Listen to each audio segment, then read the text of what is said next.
하나님, 정말 이 깊은 어두움이, 혼돈과 정말 어두운 미혹이 이 세대를 뒤덮는 것 같을 때, 하나님을 아는 그 영광과 하나님을 아는 지식이, 또 예수님의 아름다움이 이 세대 가운데 비춰지게 하여 주십시오. 하나님, 정말 이 세대 가운데 하나님 마음에 합한, 하나님 보시기에 합당한, 하나님 보시기에 점도 없고 흠이 없는, 정말 여호와를 경외하며 하나님 한 분만을, 예수님 한 분만을 전심을 다해 사랑하는 하나님 다음 세대의 신학자들과 목회자들과 하나님 메신저들을 주님께서 세워주시기를 기도합니다. 하나님, 특별히 마지막 때 150장을 공부하는 우리가 먼저 진정 삶 속에 하나님을 경외하고 예수님의 한 분만을 더욱더 갈망하며 예수님을 더욱더 사모하고 예수님을 더욱더 사랑할 수 있게 하여 주십시오.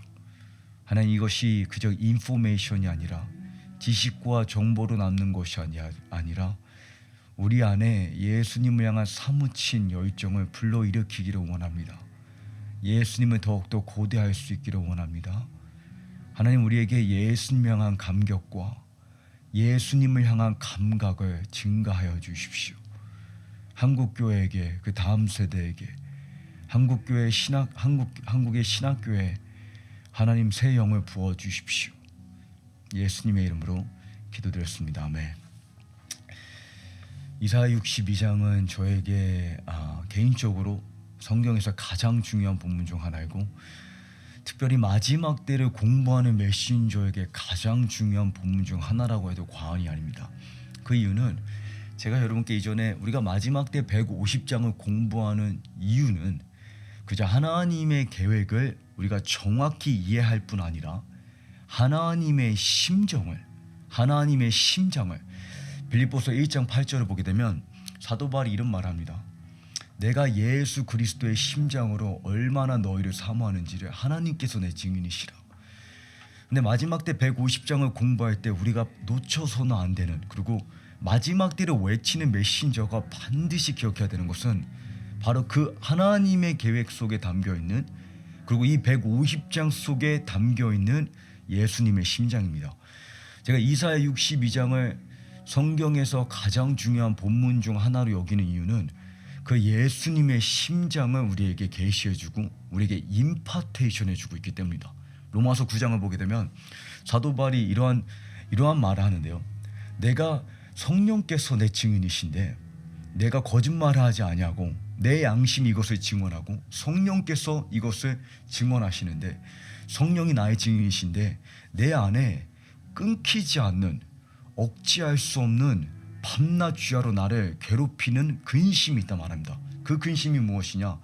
내 혈육, 골육, 친척 이스라엘이 구원받는 일에 있어서 내 안에 끊이지 않는 근심이 있는데, 내가 저주를 받아 예수 그리스도에게 끊어질지라도, 이거는 사람이 말로 표현할 수 없는 하나님의 심장입니다. 사람이 자신의 이론적으로 내가 차라리 지옥에 던져질지라도 이스라엘이 구원받기를 원한다고 말하는 그 사도 바울의 말은 과장 표현도 아니고 예수님의 심장이 임파테이션된 그 기적의 열매입니다. 근데 그 사도 바울 안에 그 끊이지 않는, 멈출 수 없는 근심이 있다고 하는데, 그것이 어디서 비롯되냐면 바로 이사야 62장에서 비롯됩니다.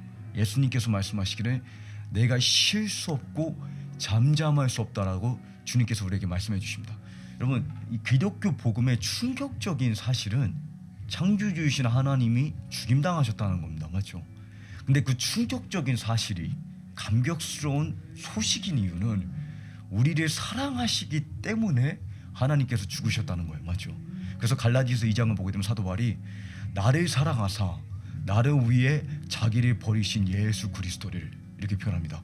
나를 사랑하시기 때문에 나를 위해서 자기를 버리신 하나님. 근데 이 복음에 우리가 놓쳐서는 안 되는 핵심 진리가 있습니다.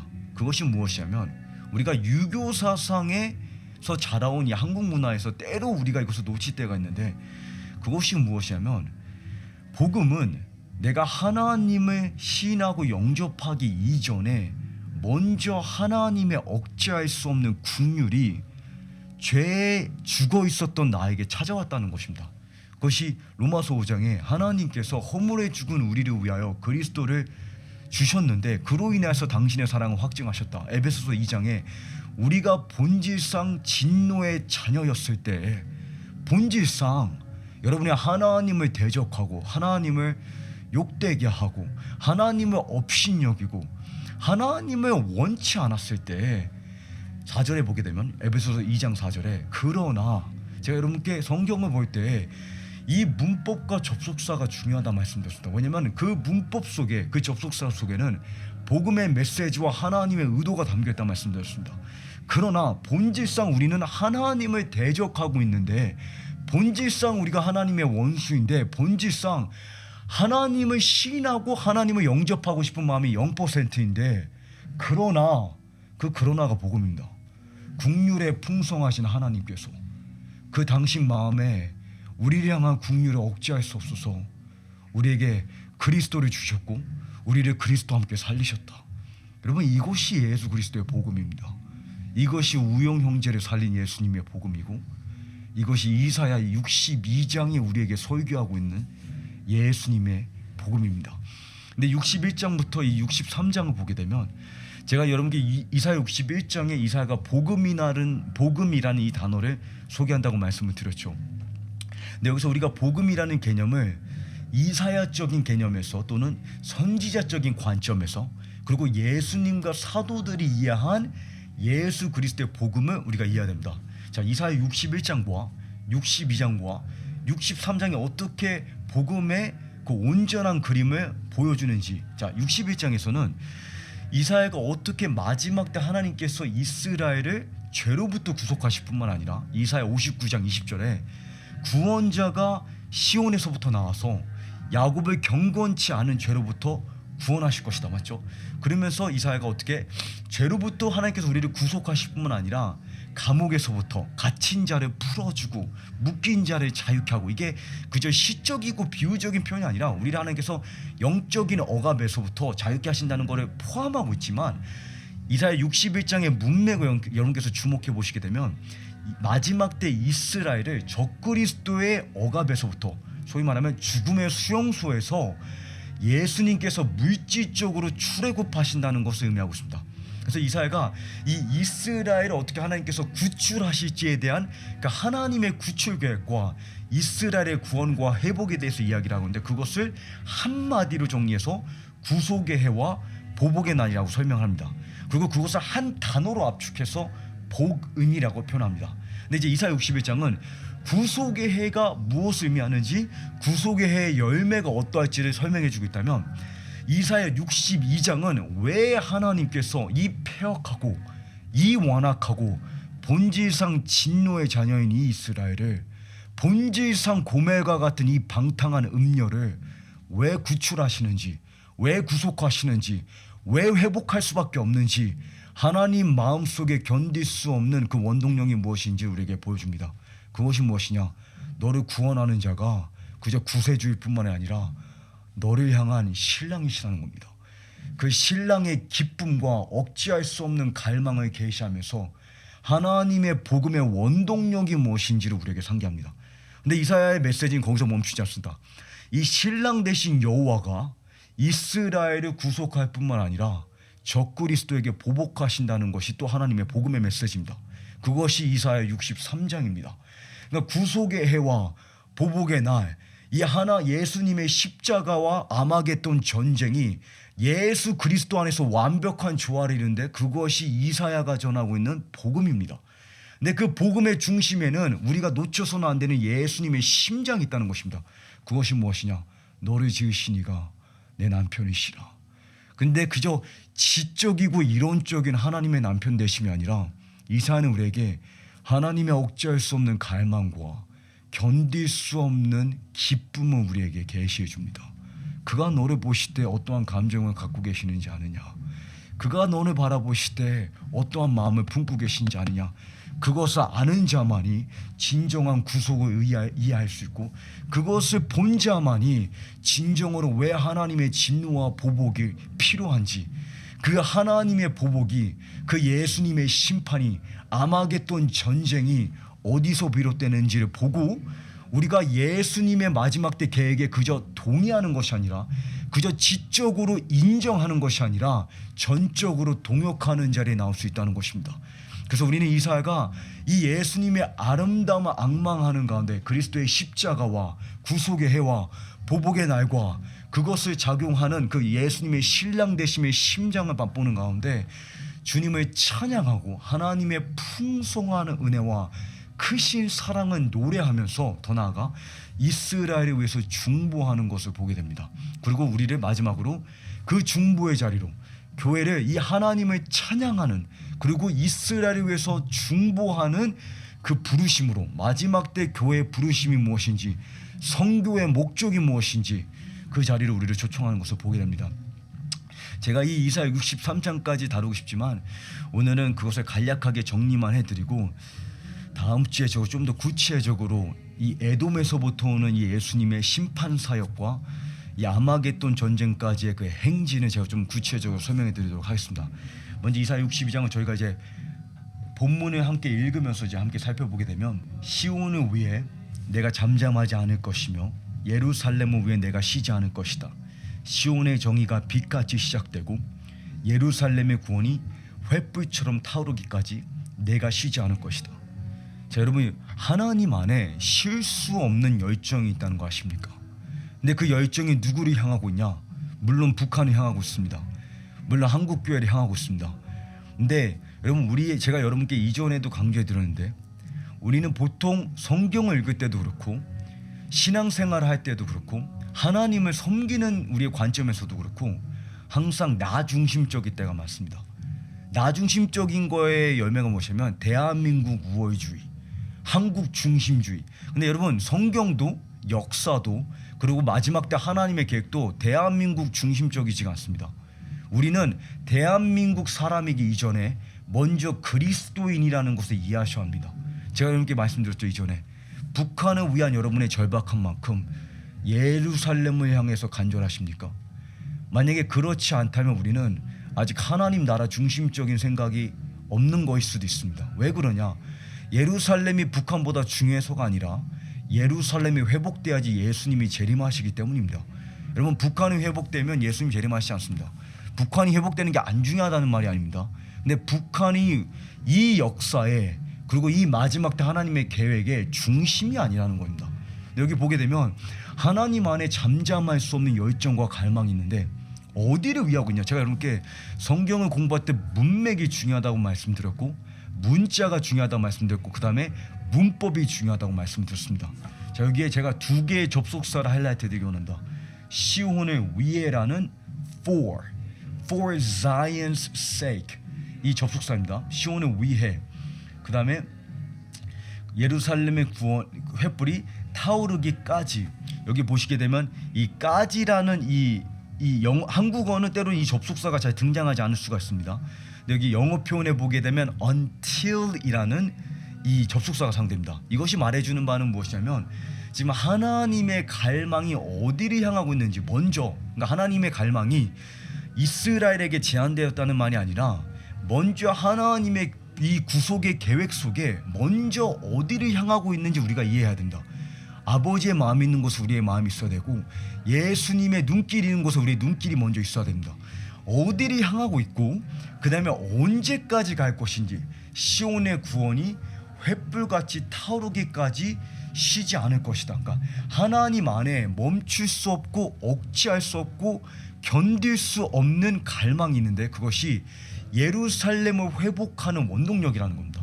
근데 이사야는 이 예수님 안에 이 하나님 안에 우리에게 이 억제할 수 없는 갈망을 보여줄 뿐만 아니라 그 주님 안에 견딜 수 없는 기쁨을 우리에게 강조해 줍니다. 이 문맥 속에서 이 하나님 안에 견딜 수 없는 기쁨이 이스라엘이 반드시 회복할 수밖에 없는 이유라는 겁니다.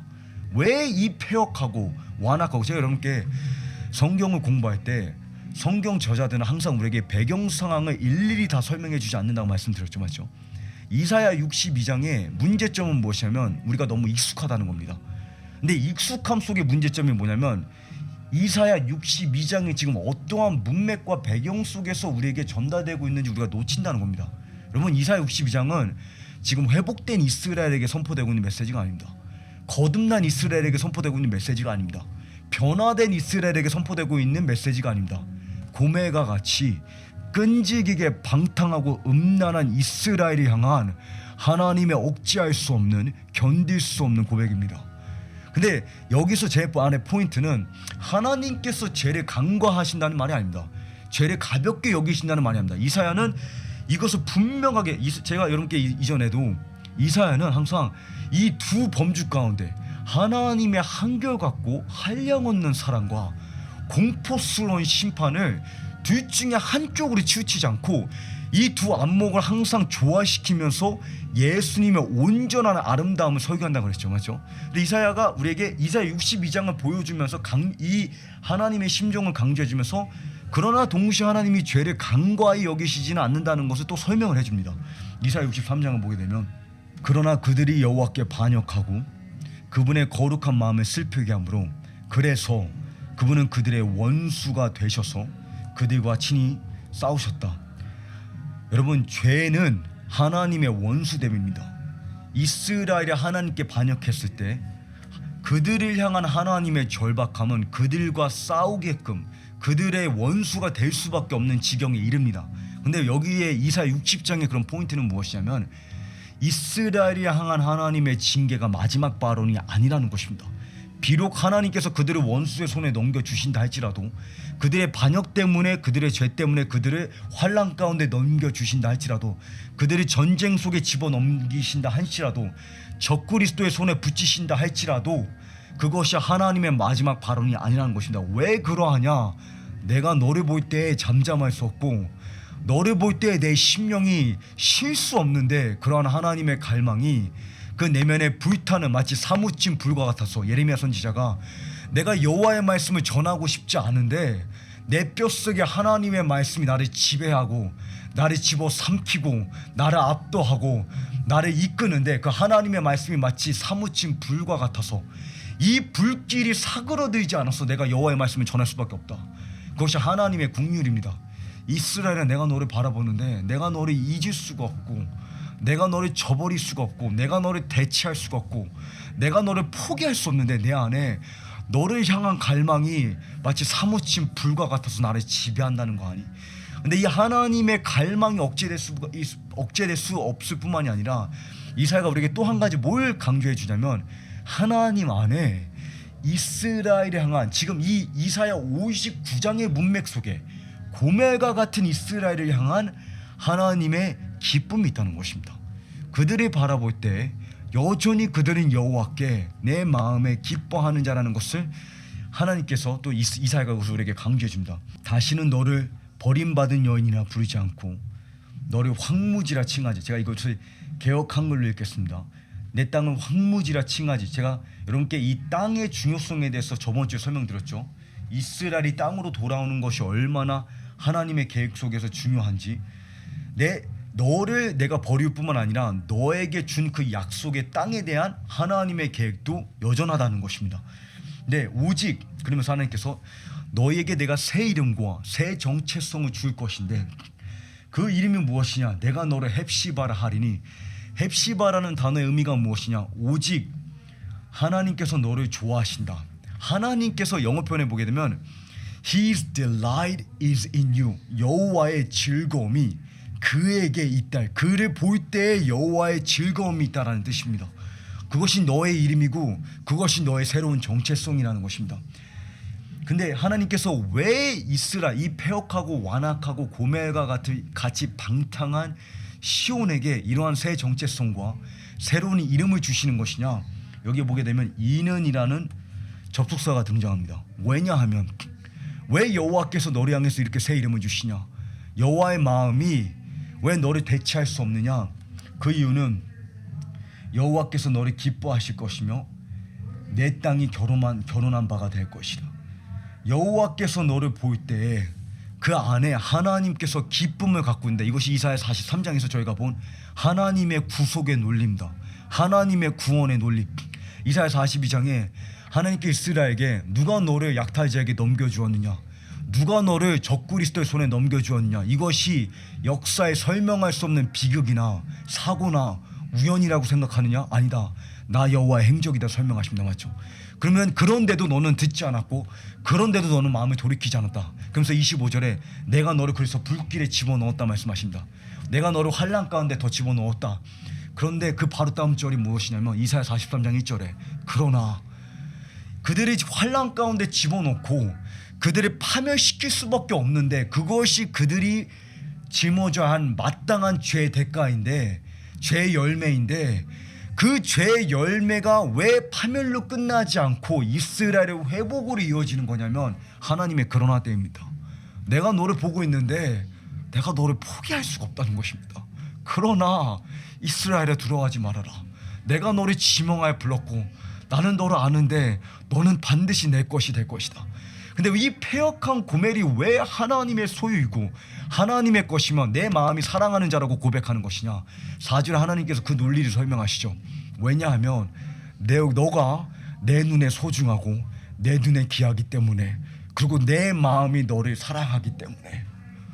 그러나 국률에 풍성하신 하나님께서 그 크신 사랑으로 말미암아 그러나 내가 너를 볼 때 너가 여전히 내 눈에 소중한 자이기 때문에 내 마음이 너를 잊을 수 없기 때문에 그러나 내가 너를 볼 때 너를 향한 내 기쁨이 억제될 수가 없어서 이스라엘아 나는 너를 대체할 수가 없다. 여러분 이 말 같지도 않은 이 논리가 하나님의 구원의 원동력입니다. 이스라엘이 절대적으로 회복될 수밖에 없는 이유입니다. 그런데 제가 이것을 견딜 수 없는 하나님의 기쁨이라고 표현하는 이유는 하나님께서 그렇게 표현하시기 때문입니다. 스바냐 3장에 하나님께서 말씀하시기를 내 안에 계신데 하나님께서 너를 구원하실 것인데 너를 구원하시는 용사이신데 그가 너 때문에 그가 너로 인하여 기쁨을 이기지 못하여 너로 말미암아 그가 너를 바라볼 때 그가 너를 생각할 때 그가 너가 처한 공경을 볼 때 너를 향한 그의 기쁨을 억제할 수 없어서 그 기쁨을 이기지 못해서 너가 그 여호와의 마음에 너무 소중하기 때문에 그래서 그가 너를 구원하시리라. 여러분 이것이 이사야 62장이 우리에게 설교하고 있는 마지막 때 아마겟돈 전쟁의 예수님의 심장입니다.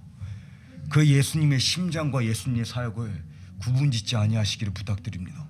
아마겟돈 전쟁에서 표현되는 예수님의 심판의 강도는 신랑 되신 예수님의 열정의 표현인 것입니다.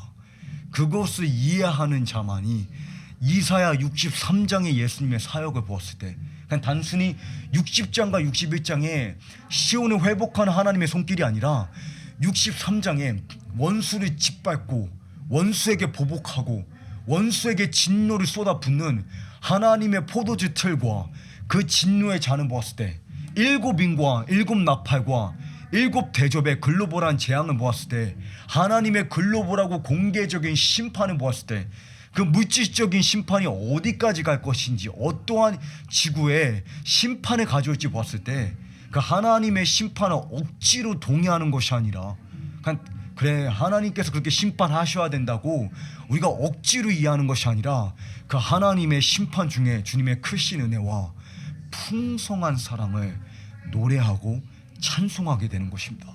그것이 이사야의 반응입니다. 여러분 이사야가 하나님을 노래할 수 있는 이유는 예수님의 심장과 연결되었기 때문입니다. 그 예수님의 심장이 임파테이션 되었을 때 아마겟돈 전쟁 속에서 이사야는 하나님의 계획을 그냥 방관하고 있는 자가 아니라 그냥 구경하고 있는 자가 아니라 찬양으로 동역하며 중보로 주님과 함께 서는 신랑의 친구로 일어서는 것을 우리가 보게 됩니다. 근데 이 이사야의 찬송 가사 안에는 이사야 62장의 신랑 되신 예수님의 아름다움이 담겨 있다는 것입니다.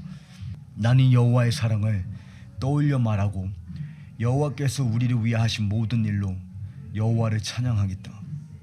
그분이 이스라엘의 집에 베푸신 많은 선한 일은 그분의 크신 은혜와 풍성한 사랑으로 하신 일이었다. 크신 은혜와 풍성한 사랑. 아마겟돈 전쟁의 예수님을 묵상할 때 7나팔과 7대접이 얼마나 많은 인구수와 이 지구에 어떠한 심판을 풀어낼지 보았을 때 여러분의 입술에서 하나님의 크신 은혜와 풍성한 사랑이라는 고백이 나오십니까? 나오지 않는다면 그 이유는 하나님의 계획을 이해하지 못했기 때문이 아니라 하나님의 심장을 맛보지 못했기 때문입니다. 하나님의 신랑 되신 열정과 연결되지 않았기 때문입니다. 구속의 해와 보복의 날이 예수 그리스도의 복음인데 그 복음의 중심에는 신랑 되신 예수님의 심장이 있다는 것입니다. 그 심장을 맛보라는 것입니다. 이길 수 없는 기쁨을 너희가 맛보았냐는 것입니다. 그 기쁨이 어떠한 기쁨이냐? 마치 신랑이 신부를 기뻐함 같이 내 하나님 여호와께서 너를 기뻐하신다. 여러분, 이것은 비유적이고 시적인 표현이 아닙니다. 우리 인간이 이 지구에서 이 땅에서 경험하는 모든 사랑의 깊이와 넓이와 길이와 높이는 하나님의 애정에 비출 때 그림자에 불과합니다. 하나님의 사랑이 우리의 경험에 바탕한 것이 아니라 그 십자가의 사랑과 십자가에서 계시된 예수님의 애정의 깊이는 우리가 이 땅에서 아무리 깊은 사랑을 경험한다 해도 정말 우리 그 하나님을 알아가는 지식에 비추면, 그 하나님의 그 진정한 사랑에 비추면 그림자에 불과하다는 것입니다. 그래서 사도 바울이 종종 이런 표현을 쓰잖아요. 사람이 머리로 생각해보지도 못하고 눈으로 보지도 못하고 귀로 들어보지도 못한 것을 하나님께서 사랑하시는 자들을 위해서 예비하셨느니라. 근데 그 하나님께서 예비하신 것이 무엇인지 아십니까? 그저 천국이 아닙니다. 하나님 자신입니다. 하나님께서 하나님 자신을 당신을 위해서 예배하셨는데 당신이 안다고 생각하는 그 여호와 하나님의 심정은 당신은 상상도 해본 적이 없고 당신은 눈으로 본 적도 없고 귀로 들어본 적도 없다는 것입니다. 그래서 사도 바울이 기도하는 기도문이 무엇인지 아십니까? 너희가 성령의 능력으로, 성령께서 강권적으로 너희의 심령을 터치하사 사람의 지식을 초월하는, 사람의 경험을 초월하는, 인간의 유한하고 저급한 경험을 초월하는 그리스도의 사랑은 너희가 깨닫기를 간절히 원하노라. 여러분, 그 이사야 62장이 우리에게 설교하고 있는, 우리를 설득하고 있는, 우리를 위로하고 있는 그 예수님의 그 신랑 되심에 여러분의 경험과 여러분의 지식을 초월하는 하나님의 계시로 들어오시기를 간절히 소망해 봅니다. 이사야가 이런 하나님을 묵상하는 가운데 이제 우리를 동역의 자리를 축합니다. 6절과 7절에는 밤낮 주야로 하나님께서 전 세계 곳곳에 이스라엘을 위해서 중보할 파수꾼들을 배치시킬 거라는 것을 계시하고, 이제 나중에 10절 가서는 저희가 이전에 사실 많이 다룬 내용인데 왕의 대로, 우리가 소위 왕의 대로라고 부르는, 제가 여러분께 이스라엘이 이제 마지막 때 제가 예수님께서 재림하시고 그냥 뿅 하고 한순간에 지구가 에덴 동산이 되고 모든 것이 갑자기 변화되는 것이 아니라 예수님께서 재림하시고 난 다음에도 30일이라는 이 스토리라인이 존재하고, 다니엘 12장을 보시게 되면 이 후 3년 반이 끝난 다음에 예수님께서 30일 동안 애굽부터 홍해 바다를 가르고 시내산을 통해서 에돔 지역을 통해 아라비아 광야를 행진하면서 유대인 포로들을 직접 구출하고 그들이 이끌고 더 위대한 모세로서, 더 위대한 여호수아로서, 그리고 더 위대한 다윗으로서 적그리스도라는 종말론적 골리앗을 무찌르는 그 스토리라인이 아직 준비되어 있습니다. 그 스토리라인에는 인간의 자연 과정과 자연적인 법칙을 하나님께서 무시하시지 않으세요. 그렇기 때문에 그냥 이게 하루 만에 또는 한순간에 그냥 눈 깜짝할 사이에 변화되고 바뀌고 끝나는 것이 아니라 이 스토리라인에 영광스러운 전개 과정이 있다는 것입니다. 근데 이 포인트는 이사야가 이제 그 10절에 우리에게 대로를 만들라, 길을 만들어서 백성이 올 수 있는 길을 만들고, 이사야 40장에는 높은 곳은 낮추고 낮아진 곳은 높고 가파른 곳은 평지가 되게 하며, 그러니까 울퉁불퉁한 곳은 평지가 되게 하며 그들이 걸어오는 길에 돌을 제거하라고 하는데, 제가 여러분께 이전에 이사야 11장이나 27장 19장 같은 본문 속에서, 그리고 35장 같은 본문에서 이 대로가 물질적인 대로라는 것을 강조해 드렸습니다. 근데 또한 동시에 이사야 40장에서는 제가 이것이 어떻게 세례 요한이 이 대로를, 이 여호와의 길을 준비하라라는 이 사명을 영적으로 해석하고 영적으로 또한 적용했는지를 말씀드렸습니다. 맞죠? 근데 이 대로를 만든다는 것이 실제 여러분과 저의 삶 가운데 지금 이 마지막 때 150장을 공부하고 있는 여러분에게 무엇을 의미하냐면, 지금 여러분께서 하고 계신 것을 의미합니다. 먼저 여러분 스스로 주일날 저녁 8시에 시간을 투자해서 마지막 때 150장을 상고하고 이해하고 깨달아서 예레미야 3장 15절이 예언하고 있는 이 세대 가운데 이 하나님의 계획과 하나님의 심정을 헤아리는 목자가 되어서 그 세대를 양육하고, 세대를 양육하라는 게 뭐 많은 무리 앞에서 많은 회중 앞에서 설교하는 얘기가 아니라 여러분에게 하나님께서 맡기신 자녀 2명이든지 간에 셀 모임에 여러분의 2명의 성도님이든지 간에 그 문맥 속에서 이 메시지를 전달하고 이해시키고 그 메시지가 더 나아가서 이스라엘을 향한 중보로 연결되게끔, 이스라엘을 향한 하나님의 계획을 이해하고 그 계획에 동역하게끔, 그것이 재정적인 측면이든 시간적인 측면이든, 또는 이제 증평 믿음교회에서는 실제적으로 저희가 교회적인 차원에서 또 예루살렘을 방문하고 예루살렘 도시에 가서 메시아닉 교회에 저희가 실제로 중보기도하고 섬기고 재정적으로 후원하고, 그러니까 이런 실제적인 것들이 대로를 만드는 것에 다 포함이 됩니다. 그래서 여러분께서 이 대로를 만들라는 것에 여러분께서 너무 복잡하게 생각하실 필요는 없는데, 제가 여러분께 마지막으로 하이라이트 해드리기 원하는 것은 이제 대로를 만들고 그 다음에 성벽 위에 파수꾼을 배치하는 것에서 이제 하나님께서 하이라이트 하시는데, 여기서 놓치면 안 되는 부분이 있습니다. 여태까지 한국교회가 밤낮 기도를 실천했습니다. 1970년대부터 우리나라 기도 상기도가, 이 기도운동이 전국을, 맞죠? 정말 전국을 불태웠고 대한민국이 전 세계에서 기도로 가장 잘 알려진 나라입니다. 근데 여러분, 우리가 실패한 게 뭔지 아십니까? 우리가 놓친 것이 무엇인지 아십니까? 그리고 그 놓친 것 때문에 우리의 기도가 왜 사그라들고 있는지 아십니까? 다음 세대에게 왜 이 기도의 영성이 임파테이션 되지 않은지 아십니까? 이사야 62장 6절에서 7절의 부르심은 밤낮 성벽 위에 서서 파수꾼의 역할을 감당하라는 그 하나님의 사명은, 첫 번째, 신랑 되신 예수님의 마음과 벗어나면 안 된다는 것입니다. 신랑 되신 예수님의 기쁨을 이해하고 깨닫고 경험하는 것의 열매가 성벽 위의 파수꾼이에요. 그래서 이사야 62장 6절과 7절을 보게 되면 나 여호와가 쉬지 않는다고 1절에 말씀하십니다. 나 여호와가 잠잠치 않을 것이라 말씀하십니다. 여호와의 쉴 수 없는 열성과 여호와 하나님의 잠잠할 수 없는 그 기쁨과 갈망이 파수꾼에게 임파테이션 되었을 때 그들이 밤낮 주야로 중보가 끊이지 않는 것을 보고, 이 연결점을 놓치면 우리는 인간의 노력과 인간의 오기로 이 기도운동을 이끌어가게 됩니다. 근데 이 기도운동은 신랑의 열정으로 이끌어가야 되는 것입니다. 그것이 그 두 가지의 이 우리의 부르심과 이 신랑 되시는 하나님 아는 지식이 하나가 되지 않으면 그 나라와 그 세대와 그 민족은 반드시 기도의 제단 위에 불이 꺼질 수밖에 없습니다. 그래서 이사야 62장 6절에 예루살렘아, 내가 내 성벽 위에 파수꾼을 세워 그들은 밤이나 낮이나 잠잠해서는 안 된다. 자, 여기 보이시죠?